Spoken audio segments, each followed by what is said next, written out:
Hello everybody, and welcome to another new Let's Play for the channel. Finally, Let's Play number 3. Last time we did Pokemon Mystery Dungeon Explorers of Darkness, and now it's time for one of my personal favorite games of all time. We're doing The Legend of Zelda Link's Awakening DX for the Game Boy Color. This is, so, I have a lot to say about this game. Like I said, this is probably one of my favorite games ever made, which is funny, because I'm honestly not even that big of a Zelda fan. Oops, we'll just name ourselves Moth again, as per usual at this point.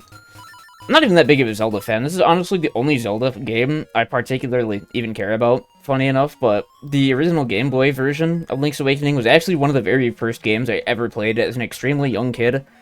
It was probably this and Pokemon Blue, both on the Game Boy, were probably the very first games I ever played as a young kid, at least the earliest I can remember, and, well, to this day, of course, Link's Awakening is definitely still one of my most favorite games. And, you know, once every few years I go back to it and just replay it, and it's always a treat. So, that's what we are going to be doing right now. And, you know, I'm not really sure what to say during this playthrough, to be honest, because this is, of course, an extremely popular game. I'm sure it's a very well-beloved game. And so, I feel like there's probably not much that I can say or add that hasn't already been said at this point, you know? I'm sure there's like 100,000 Let's Plays of this game on YouTube. What exactly could I do that would make this video series any different from any previous ones? And the answer to that is, well, I don't fucking know. I'm just playing it because I like it. And, you know, I suppose it doesn't need to be anything deeper than that. There's nothing wrong with just, you know, replaying an old favorite game and just having a good old time without worrying too much, you know? And, of course, here's the stupid owl that everybody loves to dunk on. I don't mind the owls yapping in this game. It's just that the text speed in this game is quite slow, to be honest.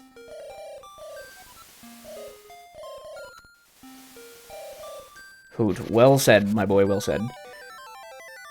And, well, now we can actually, you know, the prologue is out of the way, basically. Now we can actually start the game. Of course, we have the sword. I always thought it was weird how the sword is, like, transparent when it's on the beach like that. I guess that may be a holdover from the Game Boy version that they didn't really bother to fix or to really change at all for this Game Boy Color version. So, yeah, I don't really know what the goal of this playthrough is going to be. I suppose I'll try to go for, like, 100% completion, of course. I'll try to just do and show as much as I possibly can without consulting a guide. I've completed this game 100% multiple times before, of course, but I'm not that huge of a nerd. Oh. There we go, we got our first acorn, and of course it's an acorn and not a triangle. Not like we really even need it, because there's not going to be any enemies in town, of course.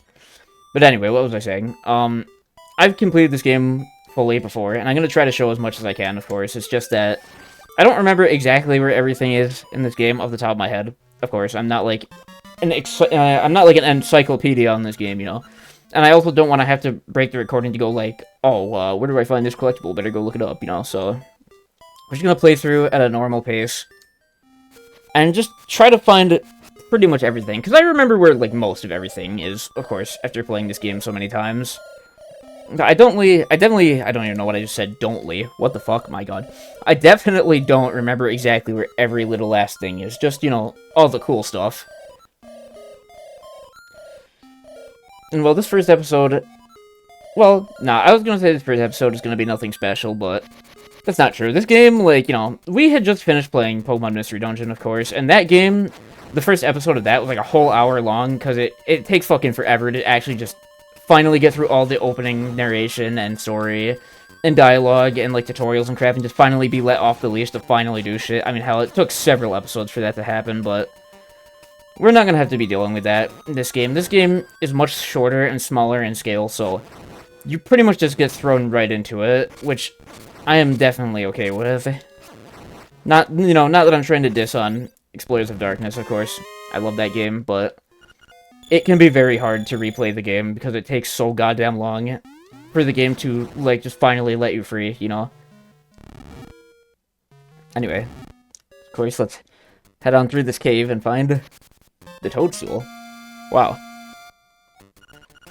Now I'm curious about something. So, of course, at this point, we're gonna have to turn back, obviously, because, well, it's just a dead end over here. So we are gonna quickly turn back, and then I think we are going to head straight back to town. Alright, we have made it back to town.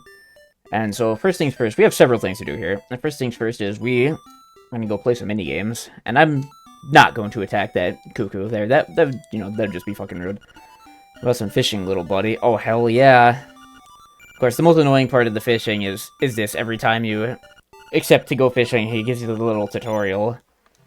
Alright, so our goal here is, of course, the big fish directly underneath us.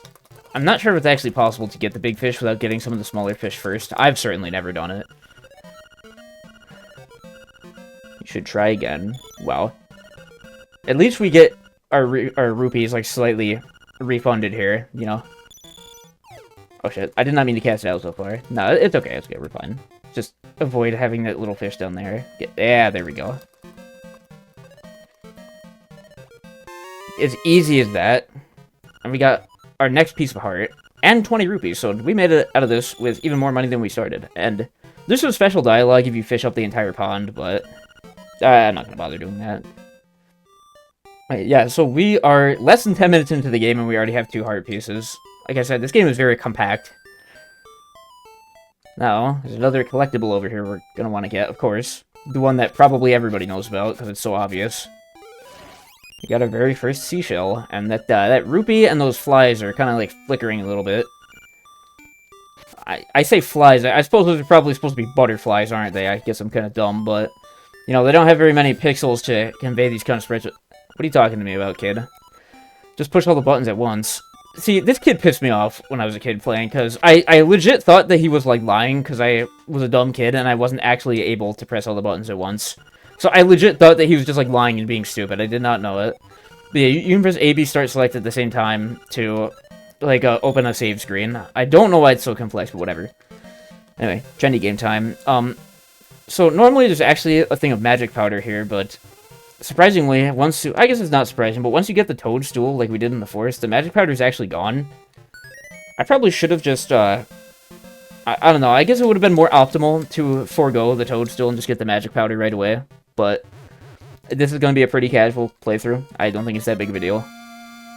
Anyway, we got our Yoshi doll. Recently seems to be showing up in many games. Well, that's a little fitting. I'm pretty sure some new Yoshi game got announced as of this video's recording. I don't remember. I don't give a fuck about Yoshi, so I don't keep up with it.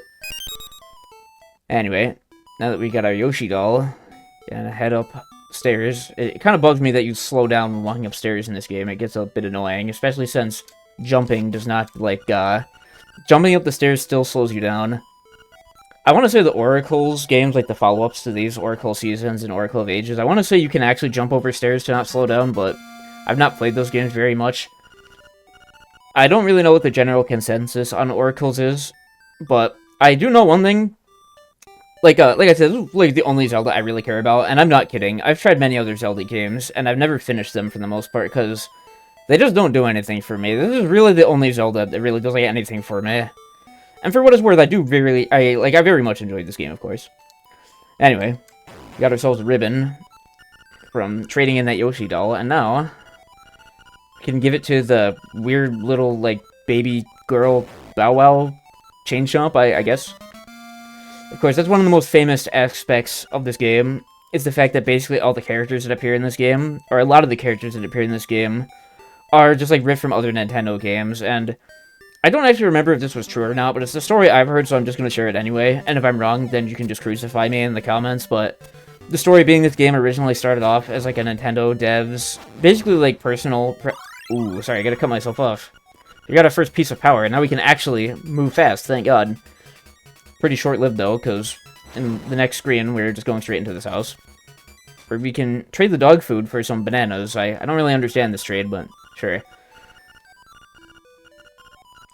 I don't get why this guy just, like, tweaks the fuck out so hard over the dog food. It cannot taste that good. And look, he eats the entire can all at once. He's a freak.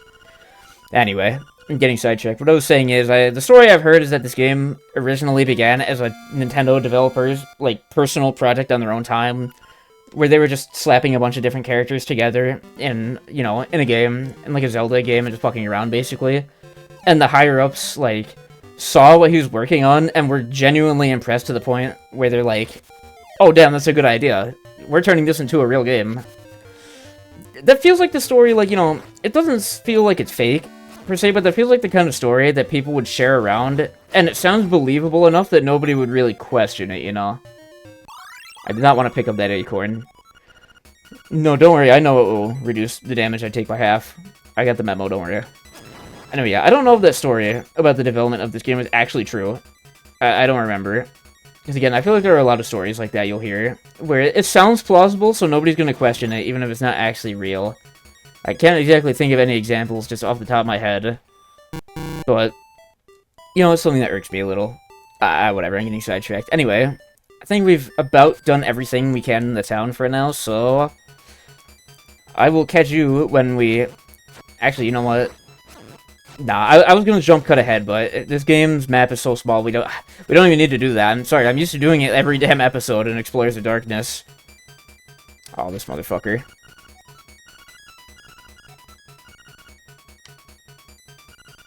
Oh my god. And if it got warped, you can check the map and just kind of see that. Well, it's a little hard to tell. We don't have much of the map filled out yet. Anyway, yeah, I was going to just jump cut straight ahead to when we get through the forest, but I remembered, it's like, it's not even going to take a whole minute. I'm so used to doing it in, like, nearly every single episode of Explorers of Darkness, because so many episodes of that game, it's just like a bunch of cutscenes followed by me having to manage my inventory for a few minutes before finally getting sent out into a dungeon, you know? But this game, there's very few breaks, or, like, very few, if any, breaks in the you know, like, flow like that, I suppose. You basically are just always gunning from one point to another with no breaks, and it is very nice. This game is very short. Funny that, you know, Mystery Dungeon is also a pretty short game, considering just how much more dialogue and shit is in it. Alright. The sped up music that plays through when you trade the toadstool is always amusing to me. And there we go. You have the magic powder. And if you've played this game before, of course, you can sprinkle it on stuff to activate certain effects. Surely... I forget, you can get more toadstools to get magic powder refills, but you hardly ever need the crap, so it's not really important. And you can't even powder the rat, what the hell. Of course, if you use the powder on most enemies, they'll just burst into flames and die. Of course, this right here is a very famous example. Use the powder on him and he turns into a weird freak. You know me, I like short names the best. Well, Moth is a pretty short name, you know, only four characters, you know. Of course, yeah, that's one of those things about this game everybody knows. The weird, like, fucking Wobbuffet from Pokemon looking guy. Who you spray the magic powder on him and he says freaky shit. And of course, everybody especially knows that we just got another acorn. God damn it, I don't need any more of them. Everybody especially knows, of course, like the German translation of this game. He says, like, really fucking weird, degenerate stuff for some reason. I don't really get it, but I suppose it was the 90s, and, you know, nobody gave a fuck, so...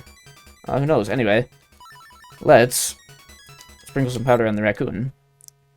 This sequence here, there's always, like, I remember an extremely long time ago reading something, it's like, if you cut certain bush tiles surrounding that tree in the center there, then, like, the raccoon will bounce around and hit the corners of the room in such a way that he'll start levitating or something.